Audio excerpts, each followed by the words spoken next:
E aí, pessoal? Hoje a gente vai fazer uma coisa bem legal, construir uma história do zero.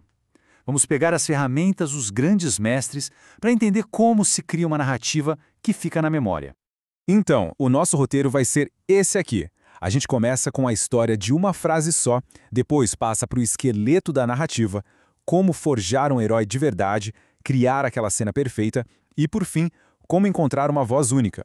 Basicamente é o processo todo, da faísca inicial até o polimento final que faz uma história ser, uau, inesquecível. Bora lá? É isso aí. Toda grande história, mas toda mesmo, começa com uma ideia. Uma ideia simples e poderosa, que dá para resumir a uma frase só. É a centelha de tudo. Sabe, o roteirista Blake Snyder tem um nome para isso, logline. E olha, ele diz que esse é o elemento mais importante de todos antes mesmo de se escrever a primeira palavra. É como se fosse o DNA da história toda, sabe? Tudo que a história vai ser já está contido ali, naquela pequena frase. E uma logline boa de verdade, ela tem que ter ironia, tem que ter conflito, tem que criar uma imagem na cabeça na hora. Pega o exemplo de Duro de Matar. Um policial vem a LA para visitar a ex-esposa e o prédio onde ela trabalha é dominado por terroristas. A ironia é genial, né? O cara vai tentar consertar a vida pessoal e acaba no meio de uma zona de guerra. Isso já vem de um filme inteiro. Ou então essa aqui, de Uma Linda Mulher. Um empresário se apaixona por uma prostituta que ele contrata para ser sua acompanhante no fim de semana. O mais legal é que só com essa frase já dá para saber tudo. A gente sabe que é uma comédia romântica, que vai ter aquele choque de mundos e que a transformação dos dois personagens vai ser o coração da história. É muito poderoso. Ok, então a gente já tem uma logline matadora. E agora? Bom, agora é hora de criar a planta baixa, o esqueleto que vai segurar essa história toda de pé. E para projetar essa estrutura existem caminhos diferentes. De um lado tem o John Truby, que foca mais no processo interno, na alma da história, sabe, no que ela tem de único. Do outro, o Blake Snyder, que pensa mais no gênero comercial, nas regras e naquilo que o público já espera encontrar. O Truby, por exemplo, ele defende que as grandes histórias têm o que ele chama de princípio narrativo. É a forma original de contar aquela história. Pensa em O Poderoso Chefão. A história é sobre a máfia, certo? Mas o princípio narrativo não é esse. O princípio é mostrar o mundo da máfia pela ótica de uma sucessão familiar.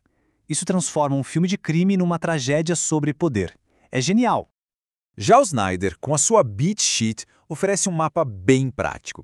São basicamente 15 passos, um checklist dos momentos cruciais de um filme comercial. Começa com a imagem de abertura, que é tipo uma foto do antes do herói. Aí vem o catalisador que bota a história para andar. O herói quebra pro ato 2, entra no mundo novo, tem o ponto médio, uma falsa vitória ou derrota, um momento em que tudo está perdido, e o final, onde ele finalmente resolve o grande conflito. É literalmente o esqueleto da história. Mas, né? De que adianta uma planta baixa incrível se a casa vai ficar vazia? A gente precisa de um personagem. Um personagem forte, cativante, que vai guiar a gente por essa história. É ele que dá alma pra coisa toda.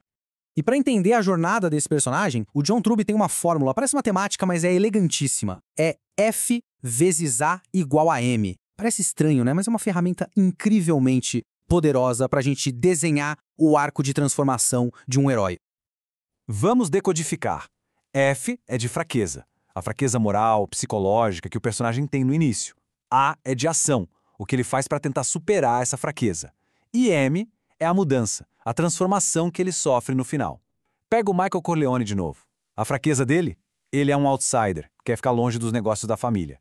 A ação? Ele decide buscar vingança pela tentativa de assassinato do pai.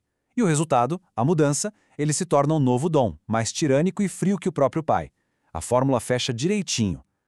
E quando a gente fala de histórias com muito em jogo, Robert McKee simplifica tudo numa tríade, um trio de personagens essenciais. Tem o herói, que é movido pelo altruísmo, ele se sacrifica pelos outros. Tem o vilão, que é o oposto, movido pelo narcisismo, ele sacrifica os outros por ele mesmo.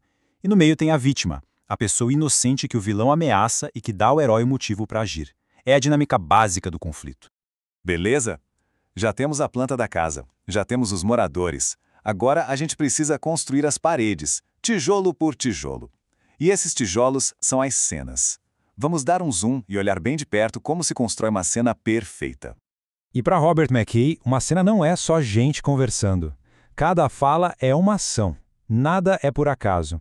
Ele diz que tudo segue 5 passos. Primeiro, o desejo. O personagem quer alguma coisa. Segundo, o antagonismo. Algo ou alguém está no caminho. Terceiro, a escolha da ação. Ele decide o que fazer. Quarto, a ação em si. Ele fala ou faz algo. E quinto, a expressão ou reação. A resposta que ele tem ou a que ele provoca no outro. É uma mini história dentro da cena. Mas uma cena não é só estrutura, né? Precisa de textura, de detalhes. E aqui entra uma dica genial do Chuck Palahniuk: reciclar objetos. Sabe aquele objeto que aparece no começo da história, meio sem importância? Ele sugere trazer esse objeto de volta várias vezes. E a cada vez que ele reaparece, ele ganha um significado novo, mais forte, refletindo a mudança dos personagens. É uma técnica muito sutil e poderosa. Muito bem, a nossa casa está de pé, as paredes estão erguidas. Agora falta o polimento final. A pintura, a decoração, aquilo que vai dar personalidade à voz única da história. É aqui que a gente fala das verdades que não são ditas. O Palahniuk tem uma ideia ótima sobre isso. Ele fala que existem duas vozes narrativas. Pensa como uma câmera. A voz ampla é a câmera de longe, mostrando o personagem refletindo sobre a vida, tipo num diário. Já a voz restrita é a câmera colada na ação, no momento presente, mostrando o que está acontecendo agora. Ficar alternando entre essas duas câmeras cria um ritmo muito legal para a narrativa. E a última camada, a cereja do bolo, é o subtexto. O Robert McKee define isso de um jeito lindo. É a vida oculta da história. É tudo aquilo que os personagens pensam, sentem, mas não dizem. É a conversa que acontece debaixo da conversa. É o que dá profundidade e significado a tudo. Então, como a gente viu, construir uma história é como ser um arquiteto. Começa com aquela faísca de uma frase e vai até as verdades mais profundas que não precisam ser ditas. E no fim das contas, a grande lição talvez seja essa: sempre se perguntar o que está debaixo da superfície da história que se quer contar. Qual é a verdade que ela está apenas sussurrando, esperando para ser descoberta?